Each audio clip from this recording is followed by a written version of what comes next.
Hello guys, good afternoon. Welcome to Jerry TV channel and again welcome to my vlog. Today is April 11, 2024. So sa gihapon ng higala pa dayon ta sa tahas nga mao ang pagpaambit kaninyo sa mga pulong sa atong Ginoong Kristo o uban pa nga mga hilisgutan adunay kalabutan sa mga pagtulunan sa atong Ginoong Kristo o sa espirituhanon pa nga mga butang.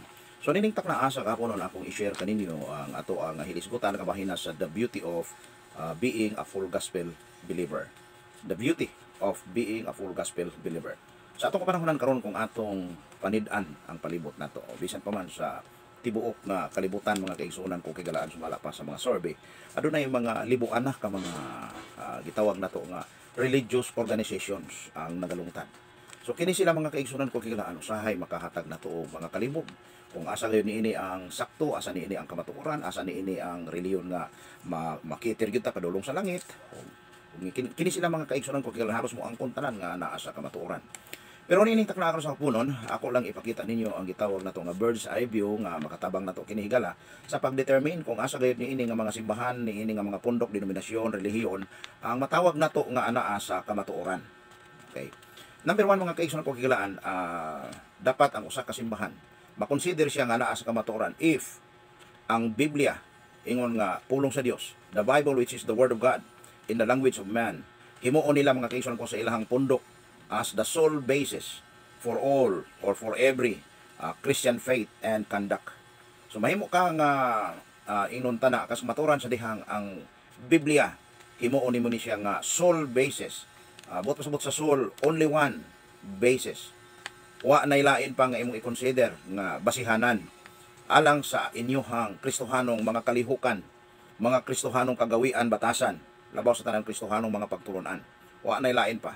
So naga-respeto ta sa mga Bible scholars o uban pa nga mga author sa mga Bible references o book references atong kapanahonan karon adunay kalabutan na sa mga hilisgutang espiritual o relihiyon o teachings of our Lord Jesus Christ or about the Bible uban pa mga kaigsunan ko.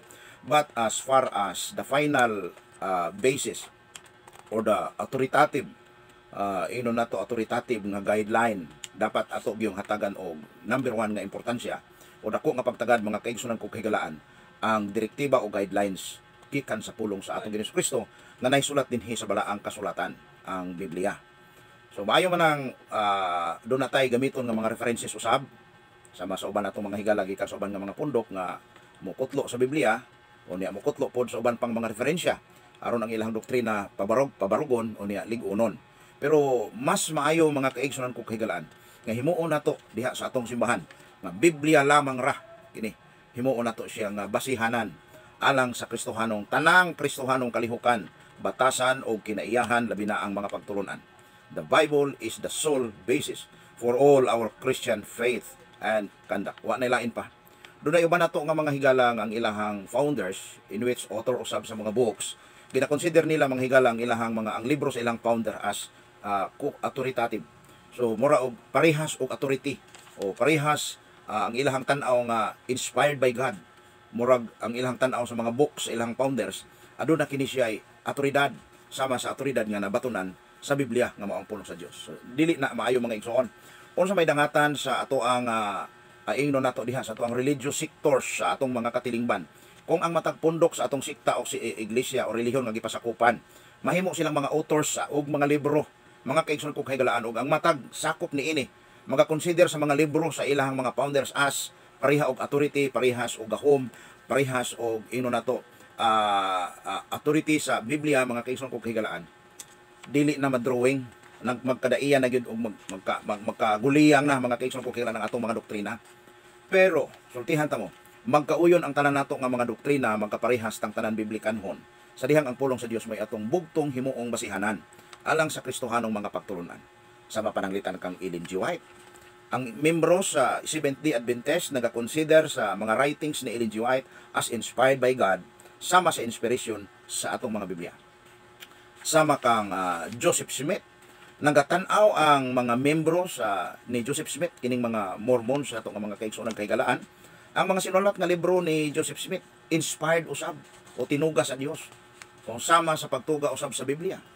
So sama sa atong mga higala nga Charles founder or followers ni Charles Taza Rosel ang atong mga higala nga saksi niyo ba. Di pala gani dugay gay na may dunay may bisita din mga kaigsuon ko higalaan. Pero muot kayo nga pamalandungon kay di man gid sila mohutay ba og diskusyon sa Biblia. So sila nagakatan-aw sa binulat ni Charles Taza Russell, ingon nga ang mga libro ni Charles Taza Russell inspired usab by God, sama sa inspiration sa atong mga Biblia. So mao ni akong ipaabot sa inyo hang na to argumentations. Unsa kahay mahitabo diha sa world of religion, atong sektor sa mga relihiyon.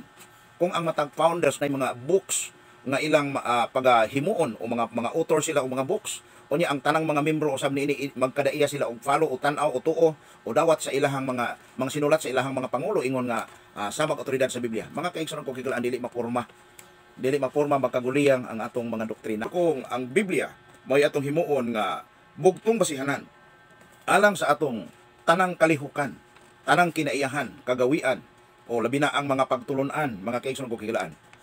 Magkahiusag yun ta o kana mo ilhanan nga ikaw anaa sa kamatuoran. So dapat ang usa ka pundok nga moangkon nga siya anaa sa kamatuoran nagatuo sa Biblia. Maghisgot na ganit ang Biblia da 66 books, 39 sa daang tugon, 27 sa bagong tugon. Maghisgot ganit ang Biblia 189 chapters. Maghisgot ganit ang Biblia ang 31,173 verses. Mo na siya mga kaigsunan ko. Dapat ang usa ka relihiyon, usa ka sikta, denominasyon o pundok, no, makonsider nato siya nga naa siya sa kamatuoran. Sa diha nga iyahang himuong number 1, himo nilang basihanan alang sa Kristohanong pagtulunan ang balaang kasulatan, ang pulong sa Dios. Ikaduha, ilang tuuhan nga ang Biblia kompleto na. Ang Biblia kompleto na. The Bible is the completed revelational efforts of God, no? Wala nay sobra, wala nay kulang, o wala nay unsa pa diha, kompleto, perpekto. Ingon ni ana dapat ang atong pagtan-aw sa pulong sa Ginoo ang Biblia. Kay kung ang atong tan-aw sa Biblia dunay kulang, mo ni siya mga kaigsoon kung kigalaan ang atong mga founders, mohimo og mga paagi nga mudugang sa Biblia kay sa ilang tan-aw siguro dunay kulang kay wa man maapil ang ilahang doktrina o baruganan. Doon na po tayo ubang sikta, ubang mga higala, ubang nga mga religious sectors, mga leaders, nga ang ilang tan-aw sa Biblia sobra, no? Kay maigo man po ang ilang doktrina, mo nang ilang kulangan ang Biblia. So, ang uban dili mo tuo na sa mga bersikulo, ubang bersikulo sa Biblia. That's why namugna mga higala ang doktrina nga about sa Bible, bibliology nga the doctrine and the Bible is not the word of God. The Bible contains the word of God. Sayop na siya mga igsoon ko may statement, the Bible contains the word of God. Ang Biblia wala ni siya nag-contains of word of God. Ang Biblia mismo is word of God. Kaya kung may contains, adunay pulong sa Ginoo.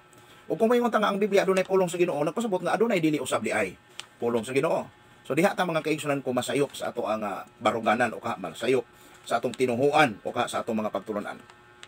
Dapat ang usa ka simbahan moangkon nga wala nay lain pang himuon natong basihanan alang sa Kristohanong pagtulunan gawas lamang ra sa pulong sa Dios ang Biblia. Ikaduha, dapat alang sa usa ka simbahan o relihiyon iyang tuuhan nga ang Biblia kompleto na, wala ni siya kulang. Nagpasidaan kanato ang pulong sa Dios na bisan kinsa katong magadugang sa pulong sa Ginoo, igadugang sa Dios ang mga hampak nga gihisgutan ini nga basahona. Atong basahon mga kaigsunan ko sa Pinadayag 22 bersikulo 18. Akong pasidanan ang tanang magapatalingog sa mga pulong sa propesiya niining basahona. Kon adunay magadugang niini bisag unsa, kaniya igadugang sa Dios ang mga hampak nga gihisgutan niining basahona. So sa ako nang gikaingon ang Biblia kompleto. Wala ni siya kulang nga imong dugangan. Bersikulo 19 mga higala. Og kon adunay magataktak o magakulang og mga pulong gikan sa mga pulong sa basahon niining propesiya, pagataktakon sa Dios ang iyang bahin diha sa kahoy nga naghatag sa kinabuhi diha sa balaang syudad nga gihisgutan niining basahona. So sa ako nang gikaingon ang pulong sa Dios way sobra nga imo ni siyang kulangan o wa poy kulang nga imong dugangan. Ang tanan nga mga butang nga gusto sa Ginoo nga atong masayran, nga atong mahibaw-an, kompleto na dinhi sa balaang kasulatan. So dili na ta pwede mo ingon nga oy naibag-o naibag-o nga pinadayag. So abi ninyo kung ingon man gud ni ana ang atong doktrina mga higala, magkayagaw lagi sa ako nang gikaingon ang simbahan, ang iglesia. Na ay mo angkon nga mao ni ang gipadayag sa Ginoo. Napoy mo angkon nga mao po ni ang gipadayag, lain pong founder o sikta relihiyon paingon po mao po ni ang gipadayag sa Ginoo. So mag-isig pinadayagay na lang mga kaigsoon ng higalaan. So dili na siya safety nga basihanan alang sa Kristohanong mga pagtulunan. So ang Kristohanong pagtulunan dapat Biblia lang maoy atong basihan. Sa ako nang gikaingon wala man ta naga ingnon nato nga naga-sulti nga sayop ang paggamit og mga komentaryo, sayop ang pagbasa og mga references kay makatabang po na sa toa sa pagpanabot sa mga punto nga di kayo klaro nga atong nabasahan dinis bala ang kasulatan. What I mean is kanang himuon na nato siyang gitawag nato nga final nato nga authority sa ato ang belief ang mga referensya o mga history uban pa diha nga mga encyclopedia, mga unsa pa na diha nga mga referensya, mga kaigsunan ko kahigalaan. Dapat Biblia lang yun. O niya atong himuong doktrina o kahabaruganan nga ang Biblia kumpleto na, walay kulang nga imong dugangan o walay kulang, walay sobrang imong nga kulangan. Kung unsay naa sa Biblia, dapat mao lang gina siya ato ang batunan mga kaigsunan ko kahigalaan. For me personally, dili ko paborable ni anang gitawag nato nga mga bag-ong mga pinadayag. Actually kumpleto na ang Biblia. Sa daang tugon mga kaigsunan ko diin wala pa ang New Testament. Dili pa kumpleto ang kasulatan bot na kong ipasabot. Dili pa kumpleto ang pagpadayag sa Ginoo sa iyang mga katuyuan o sa iyang kabubuton alang sa tao. Nigamit siya og mga propeta parang maoy mo padayag sa iyang gusto nga ipaabot ngadto sa iyang mga katawhan ang mga Israelita. Mogamit siya og mga propeta parang iyang ipadayag. Mao na mabasa nato sa major prophets ang phrase nga thus saith the Lord, thus saith the Lord, thus saith the Lord. Pero I tell you, sa dihang niabot na o nakumpleto na ang Biblia mga kaigsunan ko, inscripturated na ang Old and New Testament, book binded na, bound na ang Biblia, kumpleto na siya mga kaigsunan ko kigalaan, dili na ta pwede mo ingon pa nga thus saith the Lord, no? Kay dili na siya sep sa ako nang gikaingon. Dapat Biblia mo ay atong basihan. Kay kumpleto na ang Biblia. Kung naamay wala dinhi sa Biblia mga kaigsunan ko o kahigalaan, dili na siya importante. Ang niya sa Biblia sa ako nang gikaingon kumpleto na ni siya. Ang tanan nga gustong mahibaluan sa Ginoo nato about sa iyang plano, about sa iyang kabubuton o uban pa, ni ana sa Biblia og napadayag na ang tanan. Old and New Testament kompleto na mga kaigsunan ko kahigalaan. Dili na ngayan. Gani sa fivefold ministry sa ang further gyud nga pag-study mao nga ang naglungtad karon sa 5 is ang tulo na lang. Matud pa sa uban nga mga nato, mga gatuon pud ba sa Biblia. Kay ang ministry sa prophet o ang apostle laid down by them na sa apostles during the New Testament time. Sa ilahang era kaniadto sumala sa Episodos 20. Ang nagapadayon na lamang sa atong panahon karon is ang ministry na lang sa pagka-pastor, evangelist o ang pagkamagtutudlo. Kumbaga sa building pa mga higala, laid na ang foundation, wala nang gikinahanglan ang bulldozer, wala nang gikinahanglan ang backhoe, wala nang gikinahanglan pa ang uban pa nga mga heavy equipments. Ang nabili na lang karon mga kaigsunan ko kung sa building pa, ang mga mason na lang, ang mga pintor, mga mason, o uban pa mga kaigsunan ko nga mo finishing touch sa maong building nga napatukod na. So napatukod naman gyud ni Kristo ang building ug nga kini gipaligon sa mga apostoles o sa mga propeta mga kaigsunan ko sa ilang kapanahonan kaniadto ug ang ato na lang mao ang pag enhance o ang pag finishing touch nining maong patukod mga higala nga napahimutang na matupad ni Apostol Pablo sa atong Ginoong Hesukristo. Padayon ta. Ang Biblia kumpleto na, way kulang. Ang tanan nga gusto mahibaw-an sa Dios na adre. Ang tanan nga gusto sa Dios nga atong himuon na adre sa Biblia. Napadayag na ang tanan, kumpleto na ang balaang kasulatan. Una nag-ingon ang kasulatan nga all scripture is given by the inspiration of God and is profitable for doctrine, reproof, correction, and instruction, so that the man of God may be thoroughly perfect and thoroughly furnished unto all good works. So kumpleto na ang balaang kasulatan mga kaigsunan ko. Old and New Testament kumpleto na, walay kulang nga atong lugangan o walay sobra nga atong kulangan. Ug labot ni ana mga kaigsunan ko kigalaan, makonsider na to ang isa ka sikta o simbahan relihiyon nga naas ka matuoran if the plain truth of the scripture. Kana bang gitawag nato ngayano sa pagbasa lang nimo, dunay gitawag nato ngayano nga kamatuoran nga gipasundayag kanimo samtang ka nagbasa sa balaang kasulatan. Mao na siya imong gitawag hatagan o pagtagad. Unlike sa uban nga mga simbahan nga naana ang yano nga pagtulunan gisulti na sa balaang kasulatan, mangita pag og lain nga kahulugan. So we refuse to make, we refuse to invent, we refuse to manufacture other truths aside from the truth stated in the Bible, which is the Word of God. So kung unsay naadre, gitawag na siya plain truth of the scripture. Kanang plain truth ba? Kanang inibasa nimo, kanang pinakayano nga kahulugan. Mao na siya. Ayon na paghatag pa og lain nga kahulugan. Gawas kong ato na matun-an magisuon sa hermeneutics. Mangita lang ka og lain pa nga kahulugan sa scripture inigbasa nimo. Gawas kong number 1 sa ako lang nahinumduman sa among subject kaniadto sa hermeneutics. Gawas kong it involves impossibility. So that's the time nga mo shift na ka into other approach of interpreting or understanding sa mao nga scripture. Example, pag-ingon ni Christ nga kung kamo dunay pagtuo sa makadako sa liso sa mustasa, makahimo kamo sa pagsugo nining maong bukid nga muambak kang ato sa lawod. So kay sa hermeneutics man gud mong higala, sa hermeneutics kining art and science kung unsaon nimo ang pag-interpret ba sa Biblia. Always approach the scripture in their literal sense. So maunay ako nahinumduman. iliteral gini mo na permanente gyud literal ang pag-approach nimo whenever magbasa ka og Bible. But dunay mga considerations. If the scripture involves sa manining akong giingon nga ehemplo, impossibility, that's the time nga mo shift na ka into another approach of understanding. So duha man lang no kung dili figurative, literal man. So mao na ang time nga mo approach na ka sa moong verse into figurative approach kay it involves man impossibility. Lalimang kag ang bukid mo layat dinhi sa mayong dinhi sa King James nga binisaya mga kaigsoon kog higalaan, layat ang gigamit nga term. Kung mahimong ka sa bukid, mulayat ka ngadto sa lahod, mulayat mo ambak ang bukid mga higala, imposible gina nga bisan pag mudako ang imong pagtuo, imposible ginang may tabo mga higala. So hermeneutics, that's the time nga mo shift na ka into another way of approaching or interpreting. So daga na ka sa figurative. Kini kay dunay impossibility, nag-involve og impossibility, moingon na kadayon nga figurative ni siya. But tring no nga figurative ang mao nga verse kay doon na may impossibility nga involvement. So mga tanan na po dahil ka, follow up question sa imong mind is, kung figurative ni siya, what kind of figurative speech ang mao nga bersikulo sa Biblia? Kay matag figurative speech, lahi-lahi po na sila approach mga higala. Sama pananglitan sa simile, hyperbole, sa patong uban, metonymy, metaphor. Doon ay daghanong nga mga figure of speeches dinhi sa Biblia mga higala. Uban sa Biblia, ikaduha, kung dunay verse nga gitawag na to nga nagsugog sayop, that's the time nga mo shift na ka into figurative. Dili na siya ang plain statement of the scripture, nagsugo man og sayop ang meaning, so mo shift na ka into figurative. Yung nga dili na siya literal sama pananglitan sa mga pulong sa atong Ginoong Hesukristo. Sa dihang siya maingon nga kung ang inyong tuong mata mo ay hinungdan sa pagpakasala, lugita kini kay mas maayo pag-arang kaninyo nga makasulod sa gingharian sa langit nga bulhog o buta kaysa mahibanlod sa linaw nga kalayo ang inyong tibuok nga lawas. So mga kaigsoon kong higalaan, delikado kayo kung kitid ba naro ang imong understanding of the scripture, wala kay hermeneutics. Kay pagbasa nimo ni ini basig makapangita kag asara ang inyong kutsilyo og way makabantay, malugito nimo imong mata, delikado. So nagsugo na siya og sayop, therefore it is not literal. So figurative na siya mga higala. So doon na pay daghang uban dinhi sa Biblia. Sa hermeneutics man na siya nga subject no, pero di lang ta magdugay diha kay dili man mo itong hilisgutan.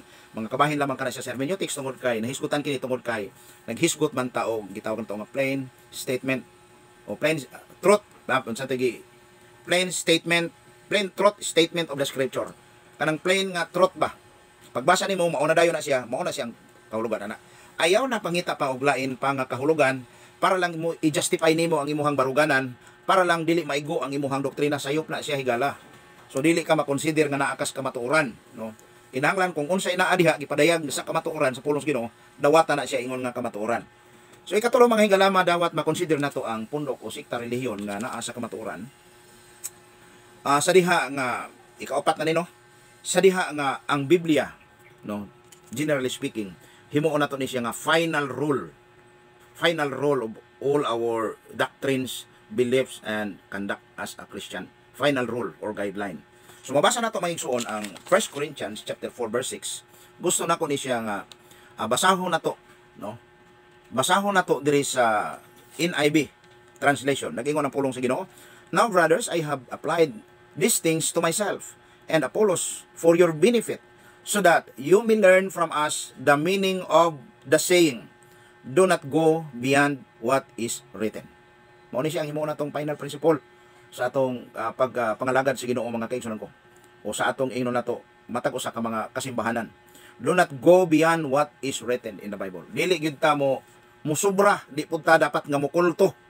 Haom lang gyud ta mga kaigsunan ko kung unsa nahisulat sa balaan nga kasulatan.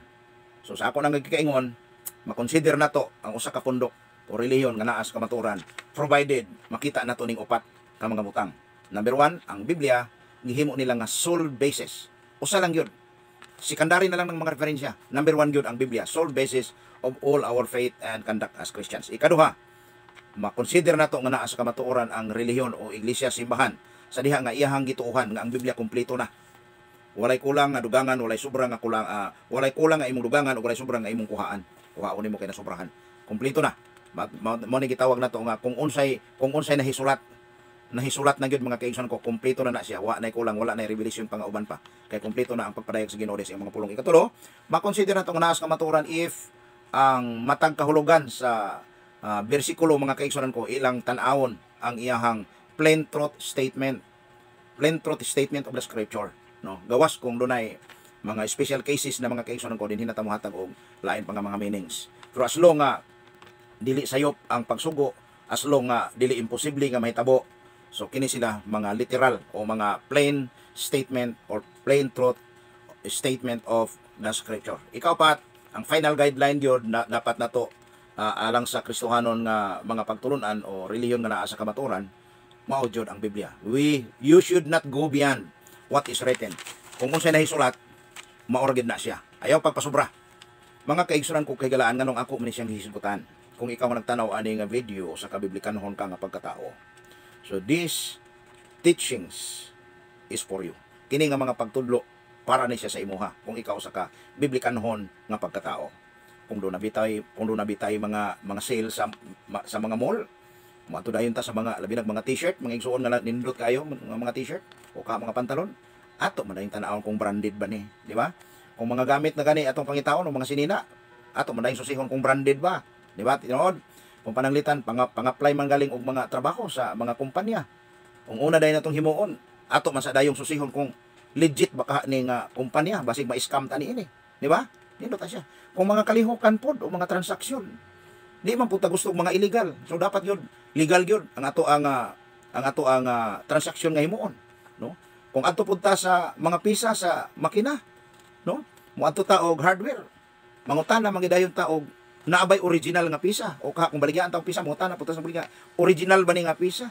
Mga kaigsunan ko kagalaan dapat ingon ana usab unta ang atong himuon nga prinsipyo ug baruganan kabahin na sa espirituhanong mga butang. Kung doon ay simbahan o kaha pangulo sa relihiyon o membro ba kaha sa relihiyon nga mo duol ka nato aron sa pag-invite o kaha sama sa atong mga higala nga saksi niyo ba kugihan kaing manudlo sa mga kabalayan no mag house to house ato na ipangutana sa atong kagalingon kung biblical ba kaha ning mga pagturunan, di ba? Kung t-shirt branded ang pangitaon, kung pisa original, kung transaksyon dapat legal, no? Kung kumpanya nga pangaplayan og trabaho, kung legit ba. So ikaw na usab kung doktrina na gani mga kaigsunan ko kigalaan tulo ang atong paghisgutan dapat himuon imong prinsipyo ug baruganan nga biblical gyud dapat, no.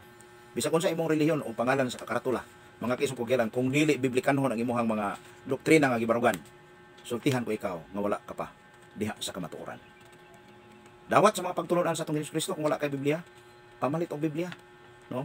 Dunay maray daghang mga misyon nga mga hatag og Biblia. Pangayo og Biblia. O niya, basaha imong Biblia. O niya, tun-i imong Biblia. Dayon, ikinabuhi kung unsa imong mabasa. Ikaw makonsider na nga anaa sa kamatuoran mga kaigsunan ko o kaigalaan. So dinhi na sa kukuto mga igsuon, mga kaigalaan sa akong i-share sa inyo ha. The beauty of being full gospel believer. Kung unsa mabasa, mo na siya ato. Kita nagtuo nga ang Biblia kompleto. Way kulang nga atong dugangan ug way sobra nga atong kulangan. Unya wala pud ta mato pa Apostol Pablo kana bitaw gitawag nato nga sinuetik nga paagi. Kana bang tuis-tuison lubag-lubagon imbes kama mo period mo padayon pa para lang ma-justify ba ang ilang nga doktrina. Wala pud ta ni ana. Nagpasidaan ka nato ang pulong sa Dios sa 2 Corinto 4:2 ingon ini. We have denounced secret and shameful. We do not use deceptions, nor do we distort the word of God. On contrary, by setting forth the plain truth, we recommend ourselves to every man's conscience in the sight of God. Sabi ni Saya, mga kaigsunan ko kigalaan, among gisalikway ang paagi nga sinuetik og lipat-lipat, no? Nagatudlo kami sa pulong sa Dios, nagatudlo kami sa kamatuoran. Mato pa ni Apostol Pablo. So sayop na maglipat-lipat ta igsuon. So bisag klaro na ang pagtulunan sa balaang kasulatan nga bawal ginang mga butanga atong yung pangitaan og paagi nga dili mabawal, no? Example lang na siya. So kung unsay naa diha sa ako nagikaingon mao na jud na siya. Dili lubagon, dili tuison, dili dugangan, dili kuhaan, dili sambugan mato pa ni Pedro sa iyang mga sinulat nga magatinguha kita sa walay sambog nga gatas sa pulong sa Ginoo. Kung unsay naa mao ra jud na siya. Tungod kay ang Biblia kompleto na. Walang labis, walang kulang mga higala. Dalaygon Ginoo o diri ra ko kutob mga kaigsunan ko kay higala.